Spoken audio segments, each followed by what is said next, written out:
Sa ibang balita, kumpleto na ang peace panel na tututok sa usapang pangkapayapaan sa pagitan ng gobyerno ng Pilipinas at ng CPP-ND, NPA, NDF. Sa katunayan, posibleng pagkatapos ng kauna-unahang State of the Nation Address o SONA ni Pangulong Rodrigo Duterte ay sisimula na ang pag-uusap. Ang ulat mula kay George Bandola. Sa wakas, masisimulan ng muli at posibleng matapos ng dekada ng sigalot sa pagitan ng pamahalaan at makakaliwang grupong New People's Army Nationalist Democratic Front.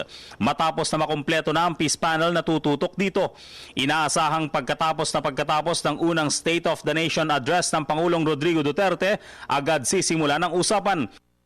Pero bago ang lahat, muling ibabalik ng peace panel ang pangalang GRP o Government of the Republic of the Philippines kaysa panatilihin ang pangalang GPH o Government of the Philippines na ginamit ng katatapos na Administrasyong Aquino. We are going to resume the talks hopefully July 28. That's why the panel is leaving on the 26th in time for the resumption on the 28th. But before that, there may be some very earth-shaking announcement. Ano yun, sir? Hindi na surprise pag sinabi ko. But you listen to the son of the president. Ang GRP daw kasi noon ang matagumpay na nakipagkasundo sa 10 mahalagang kasunduan sa pagitan ng makakaliwang grupo.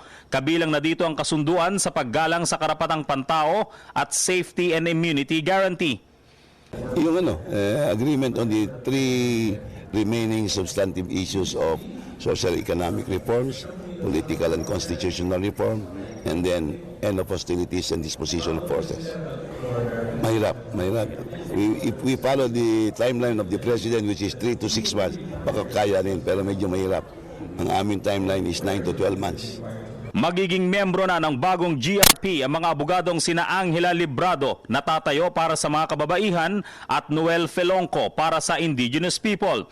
Si Librado ay dating konsehal ng Davao City habang tubong Cagayan de Oro naman si Felonco. Iba pang miyembro ng GRP ang dating Pangasinan Congressman Hernani Braganza at dating COMELEC Commissioner Rene Sarmiento. Habang inaasahan namang pangungunahan nina Luis Halandoni ang NDF panel kasamang asawang si Connie Ledesma, Fidel Agkawili, Alan Hazmines at Juliet De Lima, asawa ng CPP founder na si Joma Sison. Para sa PTV News, George Bandola. Ako po si Cathy San Gabriel. Subscribe na sa PTV YouTube channel. I-click lang po ang subscribe button.